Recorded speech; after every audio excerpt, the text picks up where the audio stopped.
বাজারে ফুলকপি তো সব দিনই পাওয়া যায়, কিন্তু শীতের ফুলকপির স্বাদ একদমই আলাদা। আর আজকে আমি এই শীতের ফুলকপি দিয়েই আপনাদেরকে ফুলকপির পরোটার রেসিপি করে দেখাবো। তো চলুন বেশি কথা না বাড়িয়ে রেসিপিটা শুরু করা যাক। রেসিপিটা তৈরি করার জন্য একটা মিডিয়াম সাইজের ফুলকপিকে নিয়ে নিয়েছি। এবারে ফুলকপিটাকে কেটে নিচ্ছি। এইভাবে পিছন দিকের অংশটা কেটে বাদ দিয়ে দিলাম। তারপরে এইভাবে ছোট ছোট করে কেটে নিচ্ছি। ছোট ছোট করে কেটে নিলে গ্রেট করতে সুবিধা হয়। দেখুন পুরো ফুলকপিটাকে এইভাবে কেটে নেব। কাটা হয়ে গিয়েছে ফুলকপিটা, এবারে গ্রেট করে নিচ্ছি। গ্রেটারের এই বড় অংশটা দিয়ে গ্রেট করে নেব। ছোটটা দিয়ে করলে বেশি ঝিরিঝিরি হয়ে যাবে, তখন ফুলকপির কোনো স্বাদ পাওয়া যাবে না। এই দেখুন এইভাবে গ্রেট করে নিচ্ছি আর ডাঁটার দিকের অংশটা ফেলে দিচ্ছি।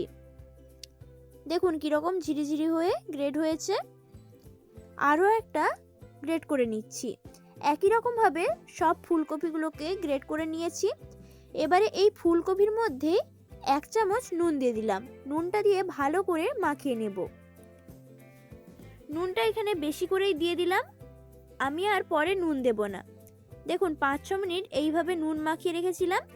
এবারে ফুলকপিটাকে একটু হাত দিয়ে চেপে চেপে তার জলটা বের করে নিচ্ছি। দেখুন জলটা বের করে অন্য একটা পাত্রের মধ্যে রেখে দিচ্ছি। একই রকমভাবে সব ফুলকপিটাকে করে নিয়েছি।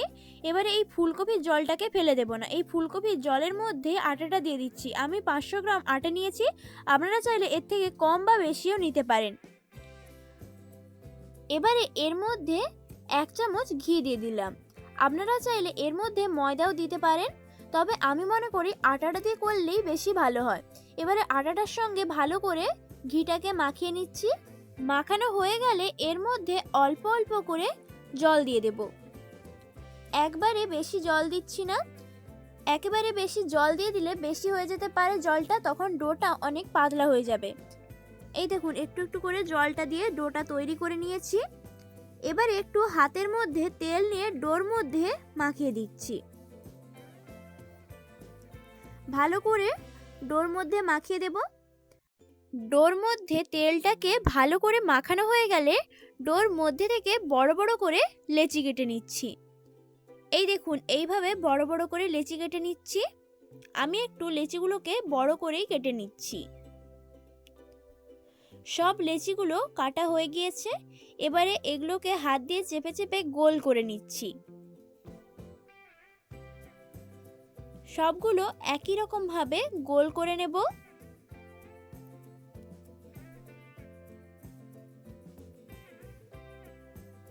দেখুন সবগুলো গোল হয়ে গিয়েছে।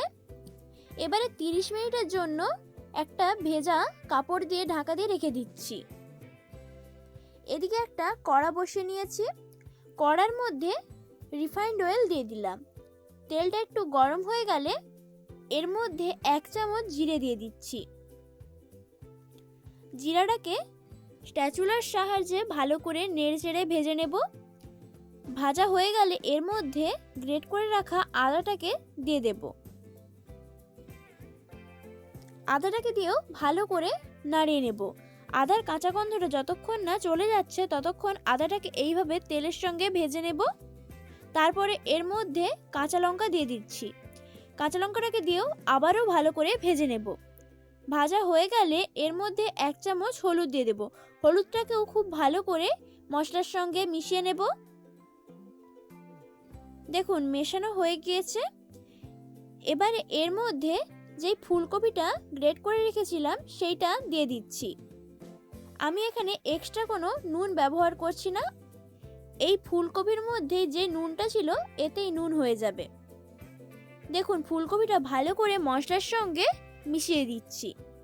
দেখুন মেশানো হয়ে গিয়েছে। এবারে গ্যাসটাকে হাই ফ্লেমে রেখে ভালো করে নেড়ে কপির সঙ্গে মশলাটাকে মিশিয়ে নেব। লো ফ্লেমে করলে কপির মধ্যে থেকে জল বেরিয়ে আসবে।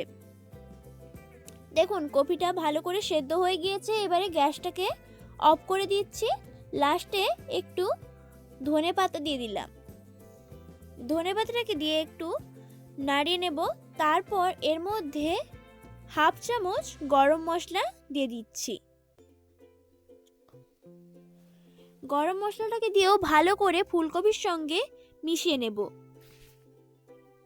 তারপরে ঠান্ডা হওয়ার জন্য অপেক্ষা করব। দেখুন ঠান্ডা হয়ে গিয়েছে। এদিকে যেই লেচিগুলোকে ভেজা কাপড় দিয়ে ঢাকা দিয়ে রেখেছিলাম সেগুলো আধ ঘন্টা হয়ে গিয়েছে। কাপড়টাকে খুলে নিলাম। এবারে একটা লেচি নিয়ে এইভাবে একটু গোল করে নিচ্ছি, ঠিক যেরকম পুর পিঠা করি। দেখুন গোল হয়ে গিয়েছে। এবার এর মধ্যে ফুলকপির পুরটা দিয়ে দিচ্ছি। ফুলকপির পুরটা দিয়ে ঠিক যেভাবে মোমো মুড়ি সেইভাবেই মুড়ে নিচ্ছি। দেখুন এইভাবে ভালো করে মুড়ে নিতে হবে, যাতে লেচির মধ্যে থেকে কোনো পুর বেরিয়ে না আসে। তারপরে হালকা হাতে বেলে নিতে হবে। খুব জোরে জোরে বেললে ফেটে যেতে পারে।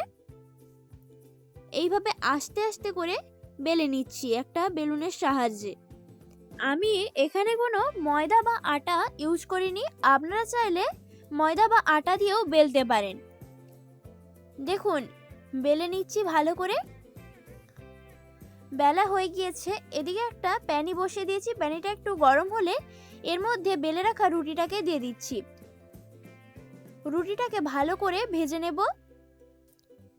দেখুন যখন এইভাবে লাল হয়ে যাবে তখন এর মধ্যে একটু ঘি ব্রাশ করে দেব।